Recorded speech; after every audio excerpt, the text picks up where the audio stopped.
중고등부에 오신 여러분들을 진심으로 환영합니다. 오늘 사람이 많이 비어 있네요. 자리도 많이 비어 있는데 뭐 각자의 이유로 또 각자의 사연으로 함께하지 못했지만 그 각자의 자리에서 또 오늘 중고등부를 예배를 그리워하고 또 그 자리에서 또 은혜 받기를 원합니다. 또 한 주간 아까 혹시 들었던 찬양 뭔지 아세요? 뭔지 모르죠. 네, 처음 듣는 거죠. 그 제목이 주의 자녀로 산다는 것은 이라는 찬양인데 내일 무슨 날이죠? 네, 여러분들은 엄청 가기 싫어하는 표정으로 얘기를 하시는데 네, 내일 수련회입니다. 수련회 내일 집회에 송리스트 그러니까 곡 찬송 중에 찬양 중에 하나예요. 네, 찬양 중에 하나 주의 자녀로 산다는 것인데 여러분들 가서 또 이 노래 내가 들었던 건데라고 또 아는 척 해도 돼요. 네, 우리 주의 자녀로 산다는 게 참으로 쉽지 않습니다. 지금 이렇게 수련회도 가기 싫은데 내가 주의 자녀라는 이유로 내가 주님의 자녀라는 이유로 수련회를 가야 되나?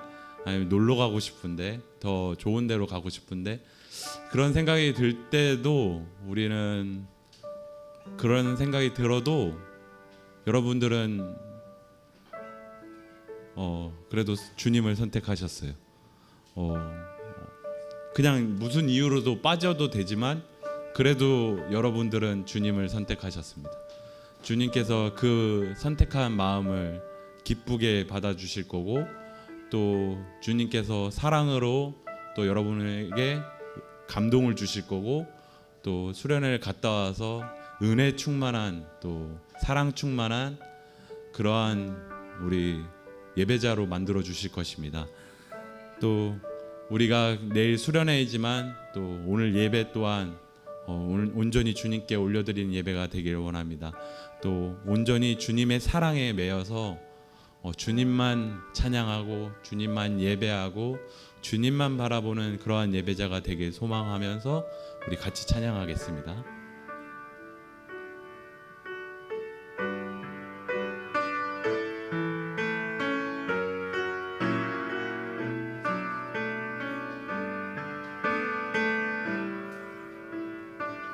오직 주의 사랑에 매여 오직 주의 사랑에 매여 내 영 기뻐 노래합니다.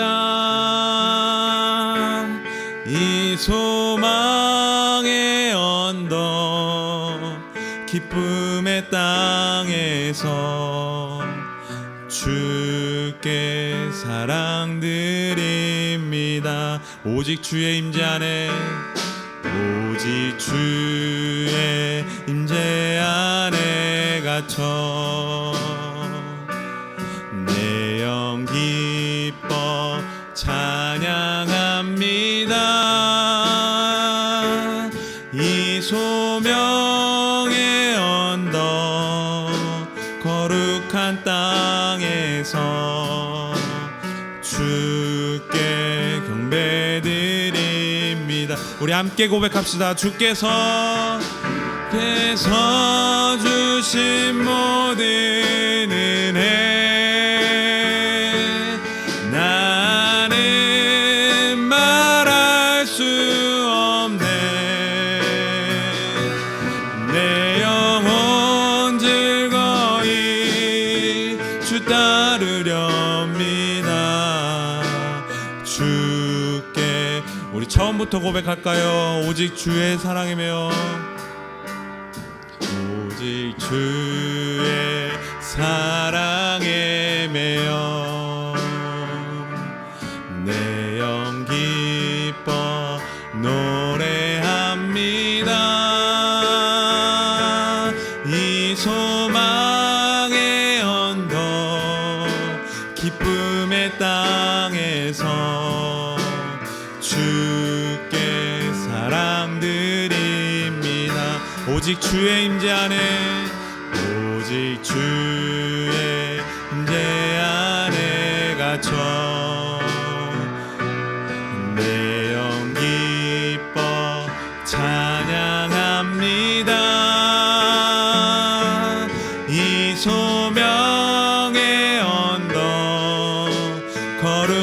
땅에서 주께 경배드립니다. 주께서 주신 모든 은혜 나는 말할 수 없네. 내 영혼 즐거이 주 따르렵니다. 주께서 주신 모든 은혜 주께서 주신 모든 은혜 나는 말할 수 없네. 내 영혼 즐거이 주 따르렵니다. 주께 내 삶 주내로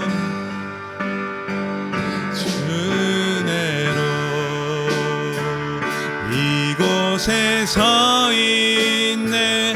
주 임재에 엎드려 절하네.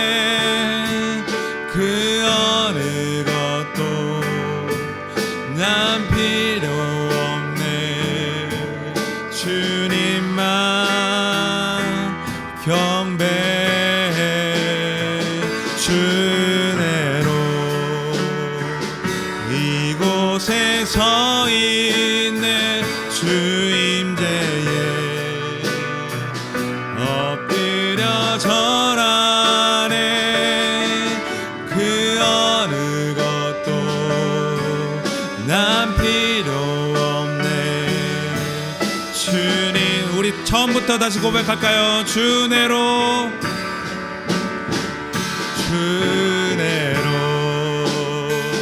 이곳에 서 있네. 주 임재에 엎드려 절하네. 그 어느 것도 난 필요 없네. 주님만 경배해. 주내로 이곳에 서 있네. 주 임재에 엎드려 절하네. 그 어느 것도 난 필요 없네. 주님만 경배해. 이 시간 기도하면서 나아가길 원합니다. 주님, 우리는 아무것도 필요 없습니다. 주님만 필요합니다. 주님만 필요합니다. 주님이 함께하심으로 기쁨으로 나아가는 그러한 예배자가 되게 하여 주시옵소서.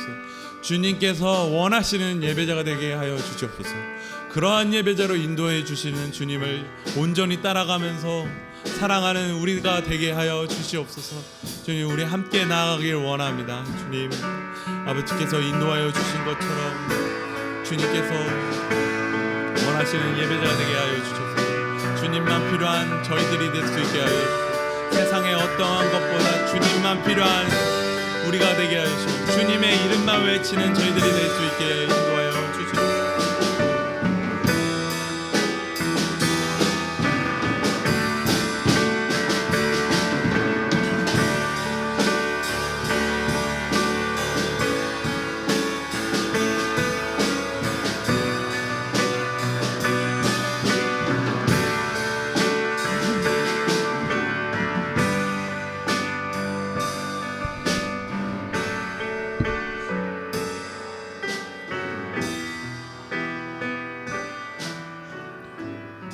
여러 나라의 종족들아, 영광과 권능을 여호와께 돌릴지어다. 여호와께 돌릴지어다. 여호와의 이름에 합당한 영광을 그에게 돌릴지어다. 제물을 들고 그 앞에 들어갈지어다. 아름답고 거룩한 것으로 여호와께 경배할지어다. 하나님은 영이시니 예배하는 자가 영과 진리로 예배할지니라. 아멘.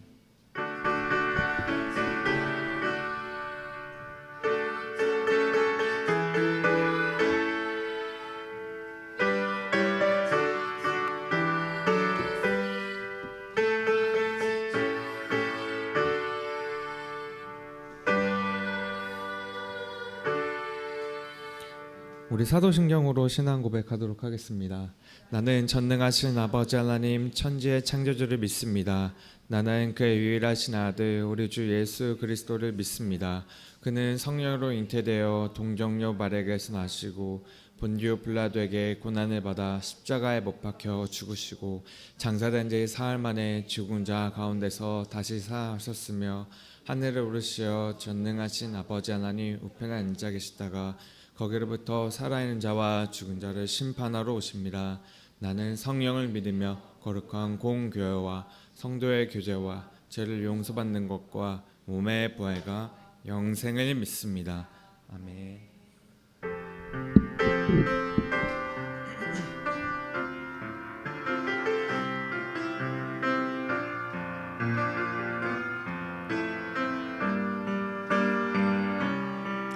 우리 모두 예배하는 자 되어 온전히 영과 진리로 주를 예배하자.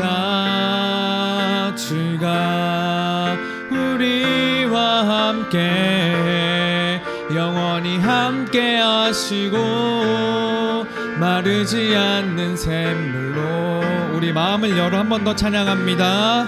우리 모두 예배하는 자 되어 온전히 영과 진리로 주를 예배하자. 주가 우리와 함께 영원히 함께 하시고 마르지 않는 샘물로 우리를 채우시리라.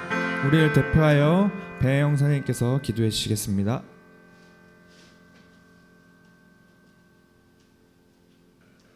네, 다 같이 기도드리시겠습니다. 사랑이 많으신 하나님 아버지, 연일 계속되는 폭염과 폭우 속에서도 건강하고 안전하게 한 주를 보내고 예배의 자리에 함께 모이게 하여 주심에 감사합니다. 그러나 한편으로는 수혜의 어려움을 겪고 있는 사람들이 있는데 현실적인 어려움들이 순적하게 복구되고 마음의 힘듦 속에 위로와 회복이 있을 수 있게 도와주세요. 이 시간 우리의 사랑하는 지체 하정민 부장님을 위해 기도합니다. 심장의 치료가 필요하여 시술을 받고 현재 회복 중에 계신데 몸의 모든 기능이 정상화됐고 치료에 하나님께서 손길을 더하여 온전하게 회복되어 이전보다 더욱 건강한 모습으로 우리와 함께할 수 있도록 도와주세요.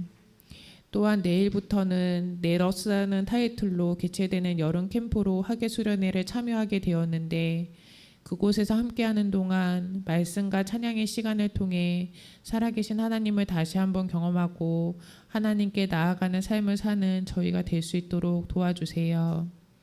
하나님, 지금 이 땅에서도 거짓 선지자들이 난무하고 어디선가는 종교의 탄압이 분명히 있는데 우리가 7월 한 달간 매주 만나고 있는 성경 속 인물처럼 저희가 하나님의 기준 안에서 옳고 그름을 정확하게 분별하고 각자의 삶의 자리에서 선한 영향력을 행사할 수 있는 믿음의 자녀들이 될 수 있도록 도와주세요. 예배의 자리를 위해 헌신하는 유빌라테 찬양대원들의 찬양의 소리가 저에게 참으로 은혜가 됨을 고백합니다. 우리 찬양대원들 삶의 자리를 지켜주시고 그 찬양의 소리가 더욱 하늘의 은혜로 쌓이는 귀한 음성 될 수 있도록 도와주세요.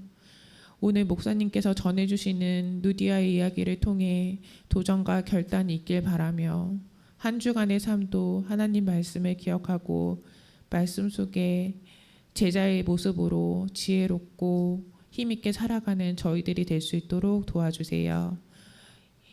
우리 삶의 인도자 되어주시는 하나님께 항상 감사드리며 이 모든 말씀 예수님의 이름으로 기도드립니다. 아멘.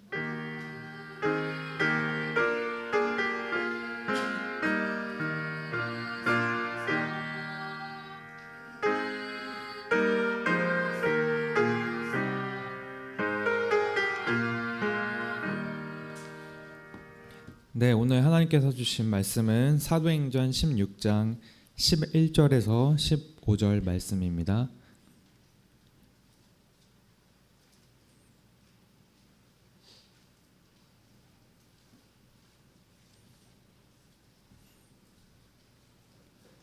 네, 다 찾으신 줄 알고 우리 한 절씩 번갈아 가면서 읽도록 하겠습니다. 우리는 드로아에서 바다로 나와 배를 타고 사모드라게로 곧장 갔다가 이튿날 네아폴리로 갔습니다.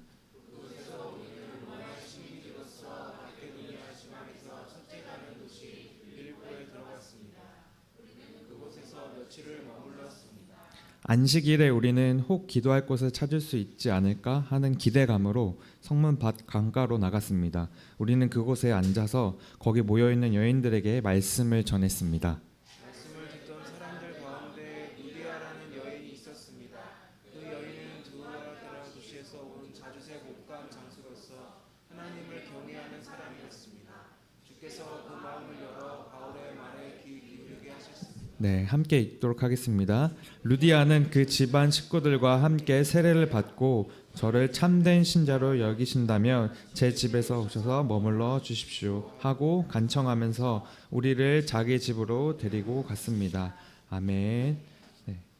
유빌라 때 찬양대 나는 기뻐하네라는 찬양 이후에 예수님을 섬기는 제자 루디아라는 말씀으로 말씀 선포해 주시도록 하겠습니다.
유빌레트 찬양대 찬양 감사합니다. 하나님께서 기쁘게 받으실 줄 믿습니다. 아멘. 우리가 그 7월 한 달 동안 제자에 대해서 우리가 살펴보고 있었죠. 그래서 첫째 주에 우리가 예수님께서 제자들을 부르시고 또 두 번째 장면에서 베드로를, 또 세 번째 장면에서 바울이, 또 오늘 이제 네 번째 주간으로서 루디아라는 인물에 대해서 살펴보려고 합니다.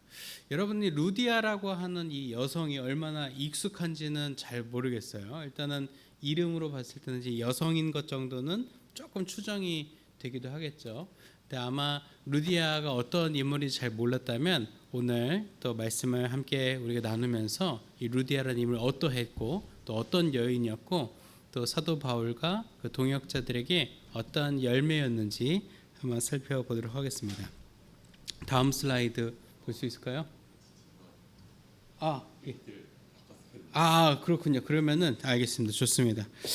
이제 사람은 무엇으로 사는가라는 책이 있어요. 이 책이 이제 우리 문화권에서는 잘 유명하진 않은 것 같아요. 근데 아마 이 사람은 무엇으로 사는가에 이 소설을 쓴 사람의 이름을 들으면 여러분이 그 책이 있구나, 뭐 그런 분의 그 책이 있구나 할 건데 아마 여러분 잘 한 번쯤은 꼭 들어봤을 톨스토이 이렇게 한글로는 그렇게 되죠. 러시아다 보니까 톨스토이가 맞는데 이제 톨스토이 이렇게 한글로는 그렇게 돼 있습니다. 근데 이 러시아의 대문호죠. 근데 이 톨스토이가 쓴 여러 책 중에 이 사람은 무엇으로 사는가라는 이 책은 단편 소설로 되어 있습니다. 아주 얇고 두 개의 에피소드로 구성된 이제 얇은 소설인데 그 두 편의 이야기 중에 두 번째 이 에피소드가 사랑이 있는 곳에 신이 있다, 하나님이 계시다라는. 그러니까 톨스토이는 신앙인이었기 때문에 이제 번역은 이렇게 할 수 있지만 실제 맞는 번역을 한다면 사랑이 있는 곳에 하나님이 계시다라고 번역을 할 수가 있겠죠. 이제 이 창문이 하나밖에 없는 지하실, 우리 이제 반지하의 이런 단칸방을 생각하면 될 것 같아요. 반지하인데 단칸방인 그런 곳에서 구두를 만들던 구두장이 마틴이라고 하는 사람이 있었습니다. 근데 이제 부인과 아들들 모두를 잃었어요. 이게 가난과 질병과 어려움으로 인해서 잃고 나서 이제 고통 가운데 하루하루를 구두를 만들니까 생계를 유지하면서 겨우 목숨을 부지하고 있었습니다. 그러던 중에 이 마틴도 굉장한 감사합니다. 나왔네요. 이 장면은 맞아요. 근데 이제 가족을 잃고 나서 문득 성지순례를 가야겠다는 이제 마음이 있던 중에 성지순례를 하던 고향의 노인, 그러니까 같은 동양 출신의 노인을 만나서 이제 푸념을 막 늘어놓고 있었어요. 내가 아들도 있고 아들도 있고 남편 이제 부인도 잃고 삶이 정말 죽을 것 같습니다. 힘듭니다. 이렇게 얘기를 하고 있었어요. 그런데 노인이 그러면 성경을 읽으라, 이 말씀을 읽으라라고 권면하게 됩니다. 그래서 이 마틴은 그 노인의 권면에 따라서 말씀을 읽기 시작하는데 이 말씀 한 구절 한 구절이 그에게 아주 큰 위로가 되었습니다. 그래서 말씀을 계속 읽던 중에 누가복음을 읽고 있었어요. 6장과 7장을 읽던 중에 말씀을 읽다가 이제 잠이 들었습니다. 잠이 드니까 그 꿈속에서 이제 예수님께서 나오시면서 마틴에게 얘기하시는 거예요. 마틴, 내가 여기 창문 너머에 요 길이 보이지? 요 길로 내가 내일 지나갈 건데 그때 내가 널 만날 수 있을 것 같다. 그래서 이렇게 내일 한번 이렇게 이 창문 밖에 있는 이 길을 유심히 보거라, 이렇게 음성을 분명하게 들었어요. 그리고 이제 깼죠. 평소에 꾸던 꿈과는 그런 좀 다른 결의 꿈이어가지고 마틴은 한껏 기대를 했습니다. 내가 이렇게 말씀에 대한 애정을 갖고 하니까 주님께서 내 간절함에 응답하시고자 날 위로하시고자 내일 지나가시겠구나. 그러면서 이제 그 문 앞에 있는 길을 이렇게 계속 지키고 있었어요. 주님이 언제 지나가시려나, 내가 알아차려야 할 텐데, 내가 알아봐야 할 텐데, 이렇게 이제 기다리고 있었죠. 근데 계속 기다렸던 중이었지만 주님으로 보이는 분은, 주님으로 추정되는 분은 오시지 않았어요. 그 대신에 이제 그냥 기다리면서 그냥 주님만 기다렸던 것이 아니라 추위에 떨면서 지나가던 사람들을 좀 돕는 이제 행동을 하게 됩니다. 그 길에 추위에 떨고 있었던 스테파노이치라는 사람이 있었어요. 그래서 이 사람에게 자신이 갖고 있는 따뜻한 차를 대접하기도 하고, 이 추위와 배고픔으로 배회하는 아기 엄마에게 그 딱함을 보고 음식과 없는 형편이지만 돈을 주기도 합니다. 또 사과를 훔쳐다 걸려서 맞고 있던 아이를 대신해서 사과를 하고, 좀 언어 유희네요. 아무튼 그 사과를 하고 그 사과값을 대신 지불하는 선행을 베풀하게 됩니다. 그러고 나서 그 밤이 이제 돼서 또 잠이 들게 되었어요. 그래서 이 마틴은 왜 주님께서 안 오셨지? 혹은 주님이 지나가셨는데 내가 알아보지 못한 걸까? 어떻게 된 거지? 하면서 고민하던 제 잠이 들었는데 예수님께서 또 나타나셨어요. 그러면서 마틴에게 얘기합니다. 마틴, 너 오늘 아주 멋있었다. 내가 지나갔는데 보지 못했니? 그러니까 저 지나가신지 몰랐습니다. 주님, 제가 주님을 못 알아봤어요. 어쩌죠? 하니까 예수님께서 그래, 네가 나를 알아보지 못한 게 당연할 거야. 네가 오늘 만나서 도와줬던 한 사람 한 사람을 떠올려 보거라. 그 추위에 떨고 있었던 스테파노이치, 또 아기와 엄마, 그리고 사과를 훔쳐서 곤란을 겪고 있었던 어린이, 그 모든 사람들이 사실은 나였단다. 네가 오늘 한 사람 한 사람 섬겼던 그 섬김을 받을 때마다 내가 나를 도왔던 것이다 라면서 이야기가 마무리가 됩니다.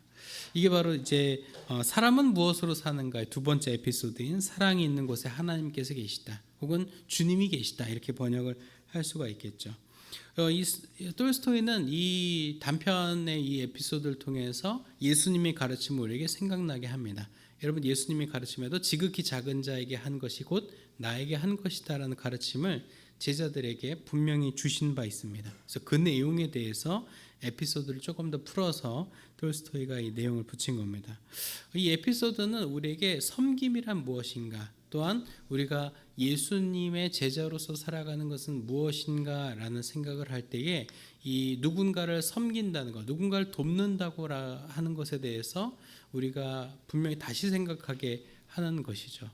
우리가 사실은 이 섬겨야 한다는 것, 누군가를 도와야 한다는 것을 잘 알면서도 쉽게 그렇게 하지 못하는 것이 어쩌면 그것이 익숙하지 않은 이유일 수도 있겠지만 사실은 우리도 없는 건 마찬가지이기 때문이에요. 그것이 현실입니다. 그래서 저도 여러분에게 강하게 권면하기 어려운 것은, 여러분도 좀 이렇게 말하면 자존심 상할 수도 있죠. 여러분이 전교 1등이면 옆 친구 막 공부도 알려주고 막 수능 모의고사 보기만 하면 다 만점이고 틀린 적이 없으면은 그 시간 동안 조금 이제 모의고사나 내신에 어려움 겪고 있는 친구 도와주면 되겠죠. 근데 여러분 하나도 안 틀리는 그런 경지는 아직 아니잖아요. 지금 남 도와주다가 같이 지금 공장으로 가게 생겼으니까 지금 그런 일은 없어야 되니까 나라도 내가 성공해야겠다, 막 그런 마음이 있다는 거죠. 또 옆 친구가 지금 막 어려운 형편에 사고 싶은 것도 못 사고 있는데, 그렇다고 내가 갖고 있던 에어팟 왼쪽 줘도 별로 쓸모가 없잖아요. 왼쪽이나 오른쪽이나 없으면 안 되는 거 똑같으니까. 그러니까 이제 나도 없는 형편에 내가 하나도 사줄 수 있는 형편도 아니고, 괜히 또 하나도 사줬다가 엄마한테 막 맞을 것도 뻔하고, 그러니까 우리가 할 수 없다는 거죠. 그런데 오늘 말씀을 통해서, 혹은 제가 말씀드리고자 하는 섬김은 그렇게 없는 형편에 무리해서 어떻게든 해내라라는 것을 도전하는 것을 말하는 것이 아닙니다. 오히려 우리의 태도, 우리의 마음의 그 향하는 방향성에 대해서 이야기하고자 하려는 것이죠. 그것을 오늘 우리에게 잘 보여주는 인물이 바로 루디아라고 하는 여인입니다. 이 루디아라고 하는 여인은 사도 바울이, 지도를 보여주시겠어요? 다음. 네, 사도 바울이 2차 전도 여행을 떠났을 때 빌립보, 이제 지금은 그리스의 필리피라고 하는 지역으로 되어 있어요. 그 지역에서 만난 사람인데, 여러분 지금 이게 다 영어로 되어 있어서 어려운데 어디냐면 저 위쪽에 보이시나요? 지금 사모드라키하고 세이소스 있고 위에 네아폴리스하고 위에 필리피가 보이나요? 마케도니아의 왼쪽 상단에, 좌상단에 크게 마케도니아가 있고 밑에 이제 빨간색 경로가 들어가는 지역에 네아폴리스가 있고 필리피라고 되어 있는 게 있어요. 저기가 이제 빌립보의 이제 명칭입니다. 그리고 이제 암피폴리스가 암비볼리, 그리고 아볼로니아가 이제 아볼로, 그리고 데살로니키와 베리아가 이제 베레아로 성경에는 번역이 되어 있죠. 지금 현재 지역이 다 이제 지금 그리스의 지역이라고 보시면 돼요. 마케도니아가, 그리고 밑에 아가야라고 하는 지역은 현재 땅으로는 이제 그리스 땅으로 되어 있어요. 그리고 이제 여기서부터는 사실은 이제 육로로 계속 이동을 했었던 거죠. 근데 여기가 당시에는 요 아시아라고 보이는 이제 핑크색 땅. 근데 이게 우리가 생각하는 아시아는 다죠. 우리가 생각하는 아시아는 어디예요? 그 이제 중동 지역부터 동쪽 끝까지, 우리가 이제 극동이니까 중동 지역부터 극동까지가 이제 아시아라고 우리는 지금은 대륙상 구분하는데, 성경에서 아시아라고 말하는 것은 지금 요 갈라디아 지역과 요 이제 이 마케도니아 사이에 있는 요 분홍색 지역을 아시아라고 합니다. 그래서 사실은 이 마케도니아로 첫 번째로 들어가서, 즉 오늘날의 구분으로 본다면 유럽으로 가서 처음으로 복음을 전한 곳이 바로 이 빌립보라는 거예요. 물론 사모드라키아하고 네아폴리스를 분명 지나가긴 했지만 거기서 복음을 전했다는 기록은 없고 그냥 지나간 거예요. 지나간 거, 마치 고속도로 타고 휴게소 정도 지난 거겠죠. 네, 뭐 아니면 이제 공항에서 경유를 해서 나가면 주은이 못 나가게. 그렇군요. 아무튼 그렇게 된 거죠. 그래서 오늘 이제 제가 존경하는 이강근 박사님께서 이 빌립보 지역에서 이 루디아를 기념하는 교회와 그 빌립보 지역에 대한 내용을 담은 영상이 있어서 함께 시청하도록 하겠습니다.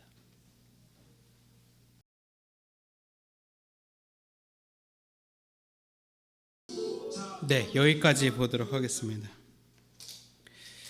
네. 이렇게 어떻게 보면은 저는 이제 그리스가 어떻게 보면은 뭐 이제 경제적으로 좀 어려운 상황인 건 맞지만, 그리스에 사는 사람들이 좀 한편으로는 부러운 게 이제 이렇게 지역 곳곳에 사도 바울의 행적이, 또 성경에 나와 있는 지명 그대로가 아직 그리스의 도시로 남아 있다는 거는 좀 한편으로는 좀 부러운 것 같아요. 이제 이 내용에 잇대어서 다음 사진 한번 보여주세요. 네, 이때여서 이 루디아란 여성에 대해서 다시 한번 소개를 드리면, 성경은 루디아에 대해서 두 가지 표현을 사용합니다. 하나는 자주색 옷감 장사라는 표현을 사용해요. 여러분 아마 영유아 유치부 또 아동부 거쳐오면서 많이 들었겠지만, 루디아는 자색 옷감 장수 역할을 하는데, 이 자색 옷감이라고 하는 것이 고급 소재였어요. 그래서 지금 같은 경우로 보면은 어떤 가죽 공예에서 품질 좋은 이제 A급 가죽이라든가 어떤 이제 처리가 아주 잘 된 이제 면직물, 이렇게 직물류로 볼 수 있겠죠. 그런 것들을 취급을 하는 여인이었습니다. 물론 그런 고급 직물과 고급 소재를 다룬다고 해서 꼭 성공한 사업가 이렇게 보기는 어렵겠지만, 당시 두아디라는 또 이방 도시니까 이방 여인이 빌립보에 와서 그 정도의 장사를 할 수 있었다라는 것은 좀 깨어 있는 여성, 조금 이제 일반 여성, 이제 성경에서 약자로 표현되는 여성이 아니라 자주적이고 독립적이면서 진취적인 여성이었다라는 것을 우리가 추정할 수 있죠. 두 번째는 루디아는 하나님을 섬기고 알고 있던 사람이라는 겁니다. 물론 하나님을 어떻게 섬겼는지 성경이 구체적으로 드러내고 있지는 않지만, 하나님을 알고 믿고 있던 바에 대해서는 분명히 드러내고 있습니다.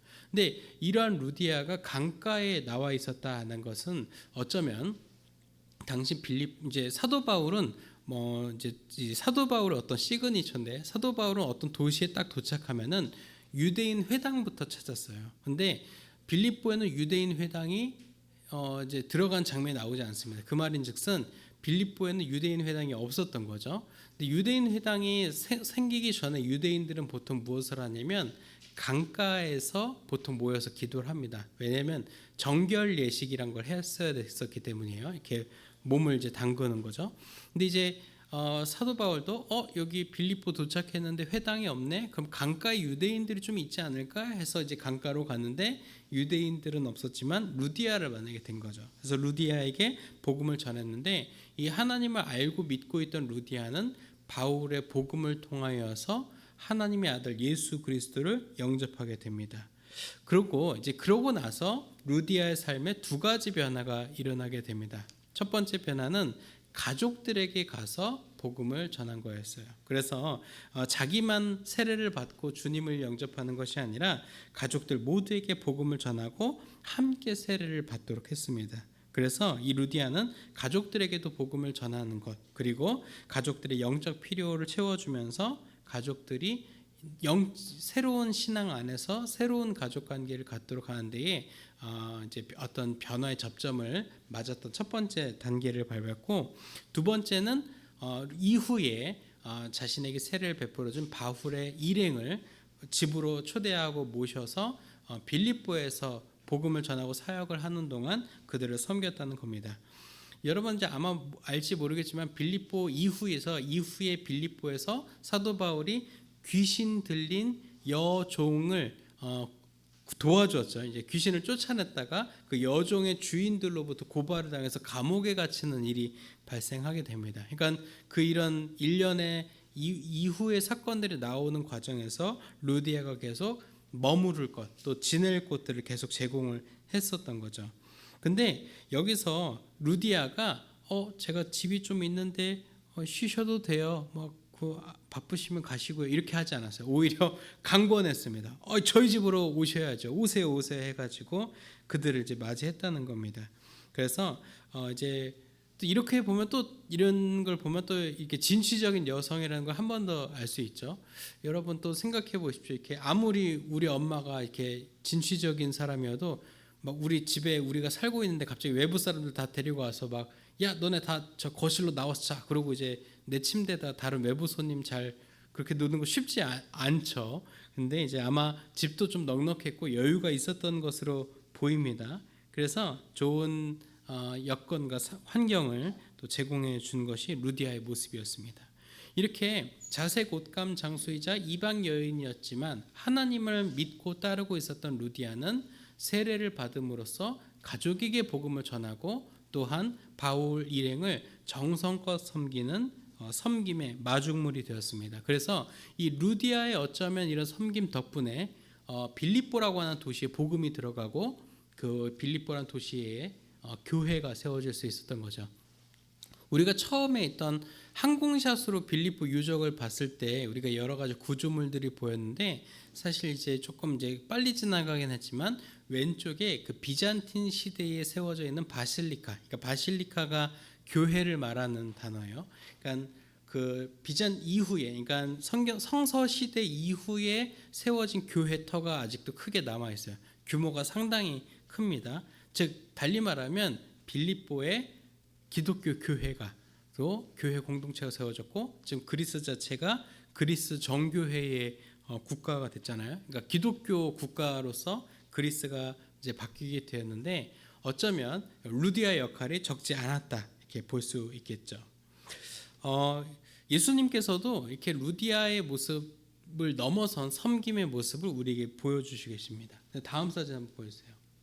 사실 이 교회 이거는 이제 제가 이제 직접 가서 찍은 건데 루디아의 이런 믿음이 뭐 대단하다, 루디아의 섬김이 대단하다 해서 그리스 정교회의 사람들은 어쩌면 이렇게 그녀를 위해서 기념교회를 이렇게 짓고 다음 사진 또 한번 보여주세요.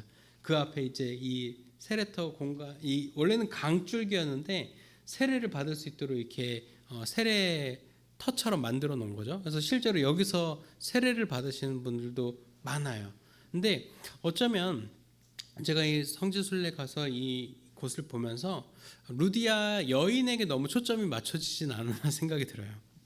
어쩌면 루디아는 자신의 어떤 섬김의 실천의 원동력이 내가 평소에 진취적인 여성이어서 평소에 좀 재력도 있고 좀 자신감에 차 있어서 그랬다고 보기는 어렵고 어쩌면 사도 바울이 전해준 예수 그리스도의 희생과 사랑 속에서 진짜 섬김이란 저런 것이구나, 하나님께서 나를 사랑하시되 섬기기까지 사랑하시는 것을 내가 알았다면, 그것에 내가 반응한다면 나는 마땅히 내 목숨까지는 내어주지 못하더라도 내가 가지고 있는 것을 복음을 전하는 일에 또 복음이 확장되는 일에 내가 드려야 하겠다는 어떤 결단이 세워진 것으로 볼 수가 있다는 거죠. 즉 우리가 막 없는 형편에 어떻게든 짜내서 하는 것은 예수님만 하실 수 있는 일이고 우리는 단지 그저 우리가 할 수 있는 여건과 환경과 형편 속에서 그래도 최선을 다해서 작은 이들, 도움이 필요한 이들 또한 복음이 확장되고 선포되어지는 일에 우리가 우리의 것을 나눌 수 있어야 한다는 것입니다. 하나님께서는 우리를 사랑하셔서 아들을 보내시기까지 사랑하셨고 그 아들 예수 그리스도는 우리가 죄를 이기고 세상에 선한 영향력을 끼칠 수 있도록 자신의 모든 것을 내어주시고 또한 우리를 회복해 하시고 정결케 하여 주셨습니다. 그래서 그렇기 때문에 우리는 루디아처럼 살아갈 수가 있다는 거죠. 말씀을 마무리합니다. 어떻게 하면 루디아처럼 우리는 세상에 선한 영향력을 끼치고 복음이 확장되는 일에 기여할 수 있을까요? 우리가 루디아의 스텝을 그대로 밟아보면 어떨까요? 우리 가족을 섬기고 또한 우리 주변 사람을 섬기고 또한 우리가 가지고 있는 것으로 세상을 섬기는 것으로 시작을 해보면 어떻겠습니까? 하나님께서는 이미 우리에게 많은 것을 주셨습니다.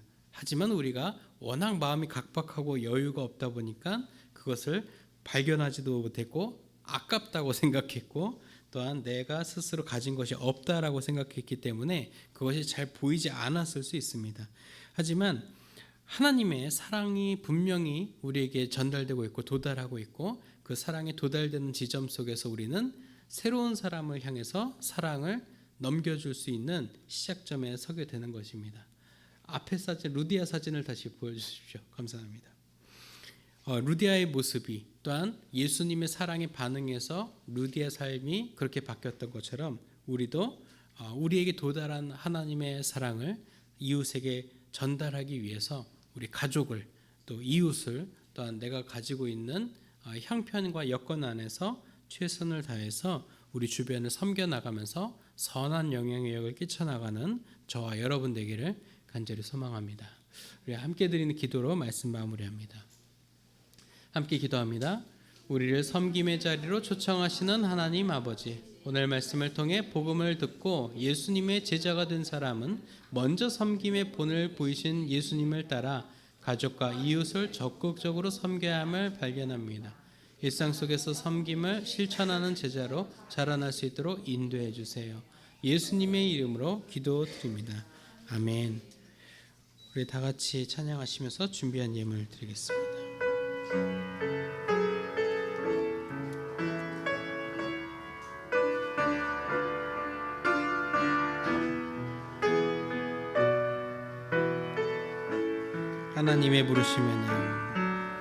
하나님의 부르심에는 후회하심이 없네. 내가 이 자리에 선 것도 주의 부르심이라. 하나님의 부르심에는 결코 실수가 없네.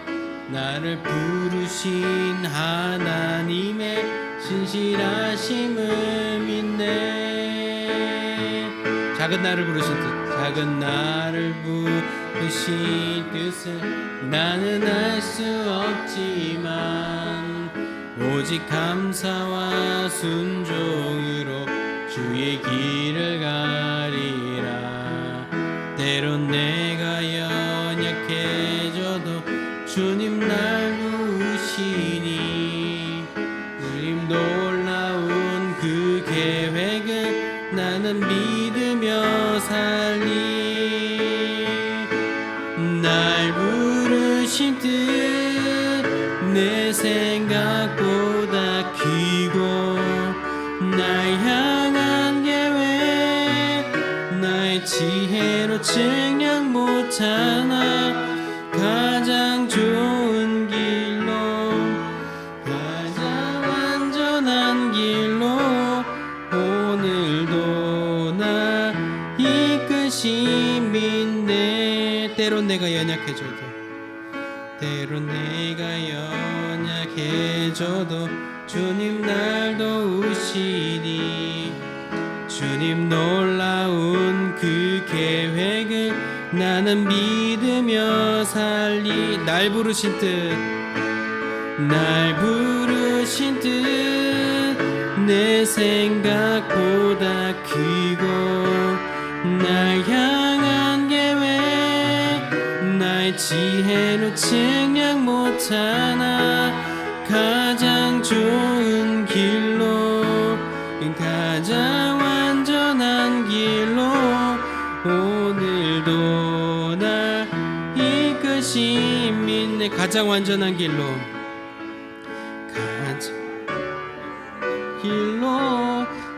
신실하신 주를 찬양해.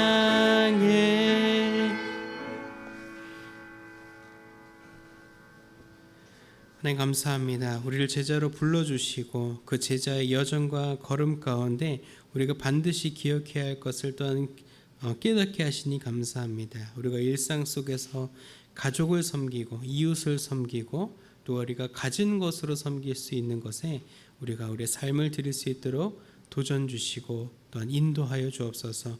오늘 예물이 그러한 곳에 또한 주의 복음이 확장되고 드러나지는 일에 사용되길 바라면서 우리의 삶의 소득 일부를 구별하여 하나님께 드립니다. 하나님 예물 기쁘게 받아주시고 하나님 나라의 복음이 세상 가운데 선포되어지는 데 사용되게 하여 주옵소서. 또 오늘 예물과 함께 우리의 간구하는 바 기도의 제목들도 함께 아려 내려놓습니다. 하나님께서 그 기도의 제목들 하나하나 살피시고 하나님의 때에 하나님의 방법으로 응답하여 주실 줄 믿습니다. 오늘 드리지 못한 손길과 예배 함께하지 못한 심령 위에도 동일한 은혜와 복을 허락하여 주실 줄 믿으며 우리 주님 예수님 이름으로 봉헌 기도 드립니다. 아멘.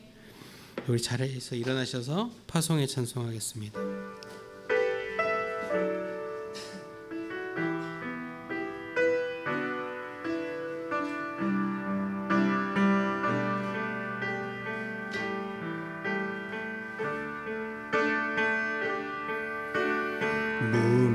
무명이어도 공허하지 않은 것은 예수 안에 난 만족함이라.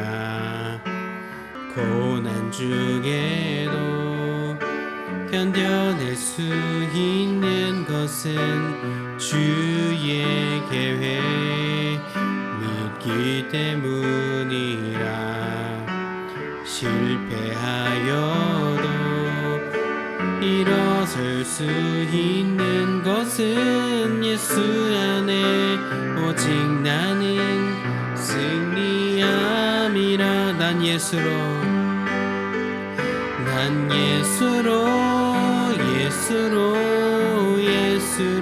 충만하네.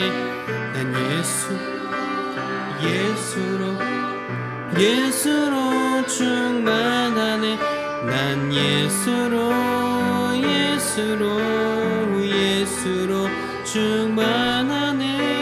영원한 왕 내 안에 살아계시네. 내 몸이 약해도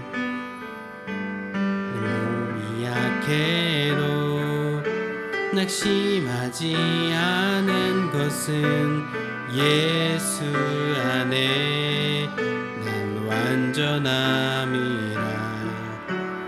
화려한 세상 부럽지 않은 것은 난 예수로 충만함이라. 난 예수로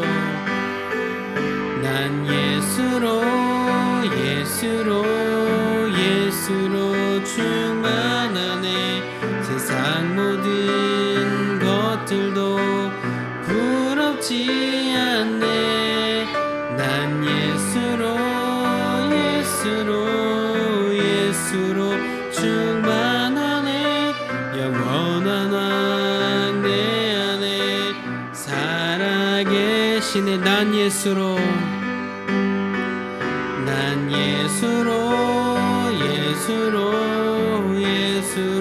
충만하네. 세상 모든 풍파도 두렵지 않네. 난 예수로 충만하네. 영원한 왕 내 안에 살아계시네. 우리를 죄와 어둠 속에서 건져 하나님의 자녀 삼아 주신 주 예수 그리스도의 구속의 은혜와 역사의 주인이신 우리 아버지 하나님의 무한하신 것 사랑하심과 보혜사 성령님의 내주 교통 형통하게 하시는 역사가 오늘 말씀을 기억하며 예수 그리스도의 복음을 받아들이고 그 복음의 열매로 가족과 이웃과 세상을 섬기기로 다짐하며 나아가는 이 자리에 고개 숙인 을지로교회 중고등부 자녀들과 우리를 지도하시는 선생님들과 주님의 몸된 을지로교회와 우리의 가정과 학교와 일터 위에 특별히 회복 중이신 우리 화정민 집사님 위에 이제부터 영원까지 함께하옵시기를 간절히 축원하옵나이다. 아멘.